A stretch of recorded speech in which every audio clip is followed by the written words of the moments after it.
दिया है कि एक जोड़े जूते का क्रय मूल्य 12,000 रुपये है।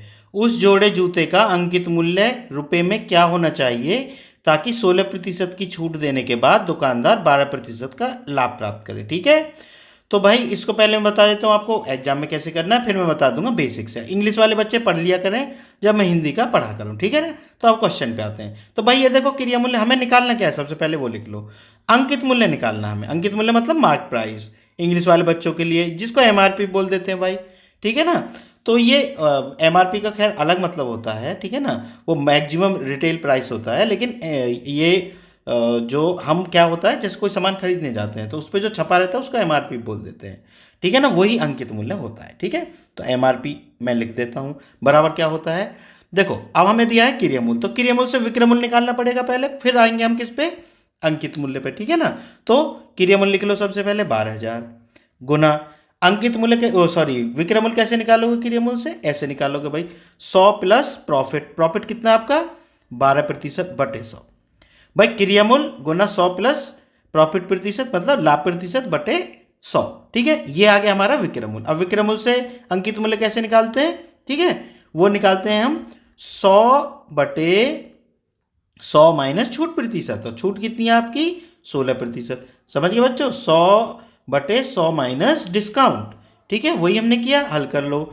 100 में 100 ले जाएंगे 84 हो जाएंगे, और 100 और 12 कितने होते हैं भाई 112।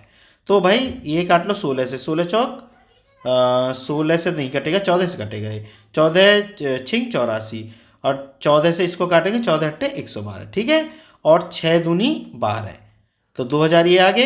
अब देखो क्या क्या चीज़ बची है, देखो 2 जीरो से 2 जीरो कट जाएंगे, ये खत्म। 8 के गुना कर लो बस, 2 अट्ठे 16, यानी 16,000 आ गया उसका अंकित मूल्य। ठीक है, तो ये तो आपको एग्जाम में कैसे करना है वो मैंने बता दिया आपको। अब मैं लिख देता हूँ इसका फॉर्मूला। तो देखो सबसे पहले ये स्टेप चले थे हम, तो ये स्टेप कैसे आया था, विक्रय मूल्य बराबर क्या आता है, मतलब सेलिंग प्राइस बराबर क्या होता है भाई, सेलिंग प्राइस बराबर होता है एसपी बोलते हैं बच्चे, एसपी लिखा करो सर, क्योंकि सब टीचर एसपी बोलते हैं। तो विक्रय मूल्य बराबर क्या होता है क्रय मूल्य मतलब कॉस्ट प्राइस। चलो भाई मैं सीपी लिख दूंगा, ठीक है ना, कॉस्ट प्राइस मतलब ये आपका क्रय मूल्य भाई, और इसको बोलते हैं सीपी। अब बच्चे लिखवाते हैं तो भाई मैं लिख देता हूँ, गुना 100 प्लस आपका प्रॉफिट यानी लाभ और बटे 100। ठीक है बच्चों, ये बात समझ में आ गई होगी। ये हो गया हमारा क्या विक्रय मूल्य। अब मान लो तुम्हें विक्रय मूल्य से क्या निकालना है, अंकित मूल्य। तो अंकित मूल्य कैसे निकालोगे, अंकित मूल्य बराबर हो जाएगा, अंकित मूल्य भी लिख देता हूँ भाई, मतलब आपका जो आपका लिखा है ना, इसने क्या लिखा है ये मार्क प्राइस, वो मैं बोल रहा हूँ, ठीक है, एमपी बोल दो चलो भाई। अंकित मूल्य बराबर क्या हो जाएगा, विक्रय मूल्य सेलिंग प्राइस, विक्रय मूल्य गुना 100 बटे 100 माइनस छूट प्रतिशत। तो भाई ये दो वाले में मैंने लिख दिया दो तरीके से।